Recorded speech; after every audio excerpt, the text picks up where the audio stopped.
Assalamualaikum warahmatullahi wabarakatuh. Saya Muhammad Septian Alfikri, peserta BIMTEK Informatika 2014. Saya telah melaksanakan pembacaan bermakna terkait modul 2 yang berjudul Berpikir Komputasional. Setelah melakukan pembacaan bermakna, saya akan melakukan resum dan refleksi yang akan saya rangkum di dalam video ini. Tujuan pembelajaran yang pertama yaitu memahami validitas sumber data dan proses validasi sumber data.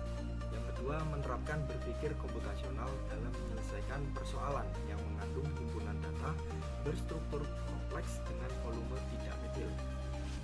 Menuliskan solusi rancangan program sederhana dalam format pseudocode yang dekat dengan bahasa komputer. Selanjutnya, menerapkan proses komputasi yang dilakukan manusia secara mandiri atau berkelompok untuk mendapatkan data yang bersih, benar, dan terpercaya. Selanjutnya, melakukan analisis dan interpretasi data. Dan terakhir, memahami konsep struktur data dan algoritma standar. Memahami model dan mensimulasikan dinamika input proses output dalam sebuah komputer von Neumann, serta memahami peran sistem operasi. Adapun peta materi model berpikir komputasional yaitu ada 4, ya: integrasi berpikir komputasional, analisis data, dan algoritma pemrograman. Algoritma dan pemrograman, analisis data, dan yang terakhir sistem komputer. Berpikir komputasional. Ya, di sini di fase E ataupun di mapel informatika di fase E, F, dan F lanjut, di situ tidak akan lepas dari materi berpikir komputasional. Maka saya harap semuanya peserta didik juga memahami apa itu berpikir komputasional. Ini menurut Janet Wynn tahun 2017. Berpikir komputasional sebagai proses berpikir yang melibatkan perumusan masalah dan solusinya agar solusi tersebut bisa dinyatakan dalam bentuk yang dapat dijalankan secara efektif oleh agen pemroses informasi, yaitu manusia atau mesin. Lalu menurut Bocconi et al. Tahun 2016 menyebutkan bahwa dalam implementasi berpikir komputasional terdapat 4 batu penjuru atau fondasi. Yang penting yaitu dekomposisi, abstraksi, pengenalan pola, dan yang terakhir algoritma. Lalu apa sih berpikir komputasional itu? Yaitu metode menyelesaikan persoalan dengan menerapkan teknik ilmu komputer, itu bahasa gampangnya. Menurut definisi di atas, ya, dapat ditarik kesimpulan bahwa jelas berpikir komputasional yaitu memuat aktivitas analisis data serta aktivitas untuk melakukan otomasi yang membutuhkan kemampuan menyusun algoritma. Penguasaan kemampuan analisis data serta algoritma dan pemrograman akan membuat penyelesaian masalah dengan menggunakan cara berpikir way of thinking. Berpikir komputasional makin efektif dan efisien. Adapun fondasi berpikir mata pelajaran informatika, di mana ketika kita menemukan sebuah permasalahan, kita akan melakukan analisis permasalahan tersebut. Kita akan menganalisis apa sih permasalahan yang akan terjadi sehingga kita dapat menentukan outputnya.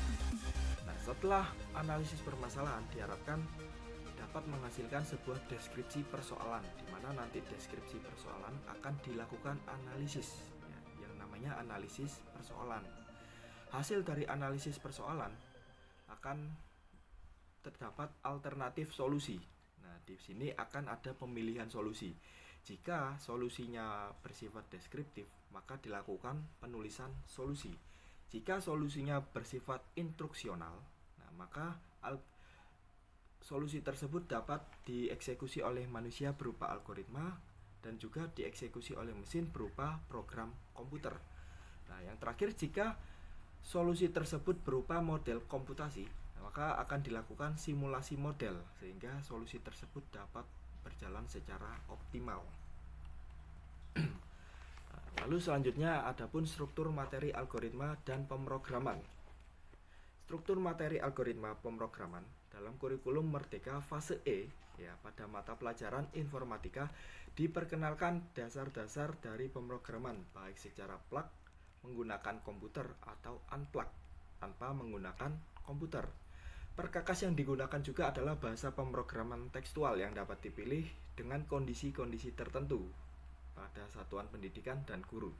Bahasa pemrograman yang direkomendasikan diantaranya adalah bahasa Pascal, Python, dan C. Kalau saya di waktu fase E kemarin saya menggunakan bahasa C dan juga bahasa Python. Algoritma dan pemrograman terkait analisis data, karena program sendiri adalah algoritma dan data. Program membutuhkan masukan berupa data yang diolahnya dan direpresentasikan dalam bentuk variabel. Di sini ada beberapa konsep. Yang pertama, pengertian algoritma dan pemrograman, di mana akan mendeskripsikan pengertian algoritma, pemrograman, bahasa pemrograman, serta pemrograman sebagai kompetensi penting pada abad ke-21. Di sini masih tanpa menggunakan tools. Selanjutnya, algoritma dan representasinya. Dalam bagian ini dibahas beberapa bentuk algoritma, khususnya pseudocode dan flowchart, serta perbandingan karakteristik keduanya. Di sini juga masih tanpa tools ya. Selanjutnya, pembelajaran algoritma secara unplugged menggunakan bahasa algo. Pada bagian ini juga diperkenalkan bahasa algo yang dilengkapi dengan kartu algo untuk digunakan dalam pembelajaran algoritma secara unplugged atau tanpa menggunakan perangkat teknologi komputer. Selanjutnya yang terakhir, pembelajaran pemrograman prosedural tekstual secara plug. Nah, dalam bagian ini dibahas moda pemrograman plug dengan menggunakan beberapa bahasa prosedural tekstual, translasi dari pendekatan unplug atau bahasa algo ke bahasa pemrograman yang dipelajari secara bermakna. Di sini kita bisa menggunakan bahasa pemrograman Python, C, dan sebagainya.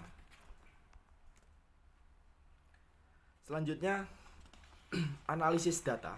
Ya, di sini deskripsi analis struktur materi analisis data.